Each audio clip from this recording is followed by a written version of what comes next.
Bangkit dan bercahayalah. Shalom jemaat yang dikasihi Tuhan. Kita masuk di dalam bulan Februari dan tema gereja kita pada bulan ini adalah kasih yang bertindak. Dan hari ini renungan terambil dari Yohanes 13, yaitu kisah tentang bagaimana Yesus pada masa sebelum Paskah ketika Yesus ada bersama dengan murid-muridnya pada saat itu dan Yesus membasuh daripada kaki murid-muridnya.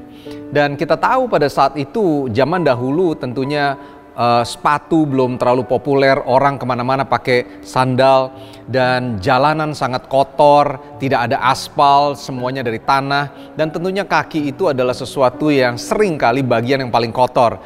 Dan tahukah saudara bahwa makanya ada tradisi daripada kehidupan orang-orang Yahudi pada saat itu, ketika memasuki sebuah rumah pada saat itu disediakan biasanya tempat untuk pembasuhan, yaitu untuk membasuh kaki yang kotor.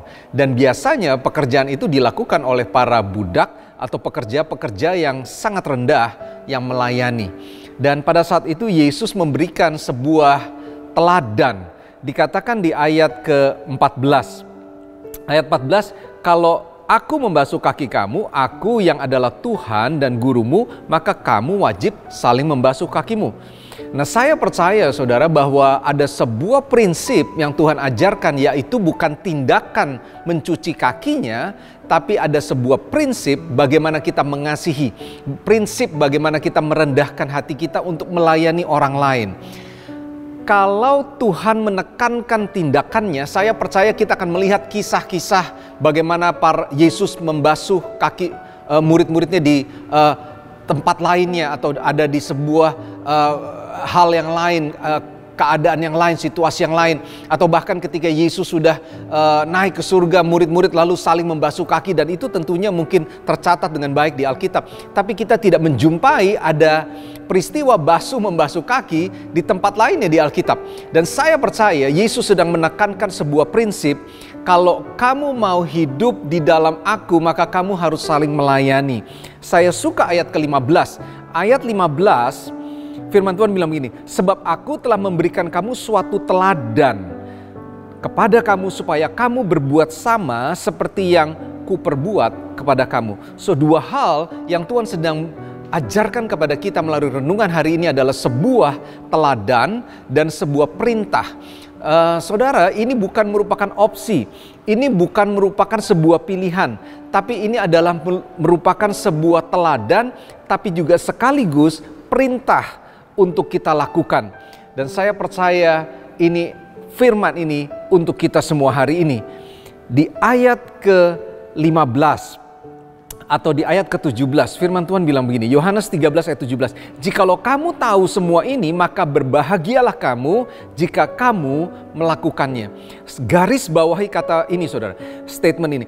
Kalau kamu tahu semua ini berbicara tentang apa yang sedang dilakukan. Semua ini berbicara tentang kalau kamu mengerti tentang prinsip, kalau kamu mengerti tentang teladan, kalau kamu mengerti tentang perintah yang sedang aku ajarkan kepada kamu, yaitu perintah untuk saling mengasihi, merendahkan hidupmu, maka kalau kamu tahu semuanya ini, saudara, kata tahu di situ bukan bicara tentang sekedar pengetahuan atau informasi. Kata tahu di situ itu berbicara tentang sesuatu yang dimengerti oleh karena kita memperhatikan, oleh karena kita mengujinya, dan oleh karena kita mengalaminya. Saya ulang saudara, ketika Tuhan menekankan kalau kamu tahu semua ini yang sedang aku lakukan, artinya apa? Saya mengerti karena saya memperhatikan, karena saya mengujinya, karena saya mengalaminya dengan sendiri. Dengan demikian kita bisa mengetahui apa yang sedang Tuhan ajarkan kepada kita. Kata firman Tuhan begini, kalau kamu tahu, kalau kamu mengalami, kamu melakukan ini, maka berbahagialah kamu. Tahukah saudara arti kata berbahagia di situ memakai kata yang disebut dengan terjemahan bahasa aslinya makarios. Makarios itu artinya supremely blessed. Artinya apa? Saudara bisa mengalami kepenuhan yang sesungguhnya di dalam Tuhan. Sehingga berbahagia itu cuma salah satu dampak dan bukan tujuannya. Kalau saudara mengetahui itu semua, maka kita akan mengalami kepenuhan yang sesungguhnya dari Tuhan. Sehingga kita bisa berbahagia sebagai dampaknya. Saya mau menutup dengan satu ayat terambil dari Markus 9. Firman Tuhan bilang begini saudara. Ayat 35.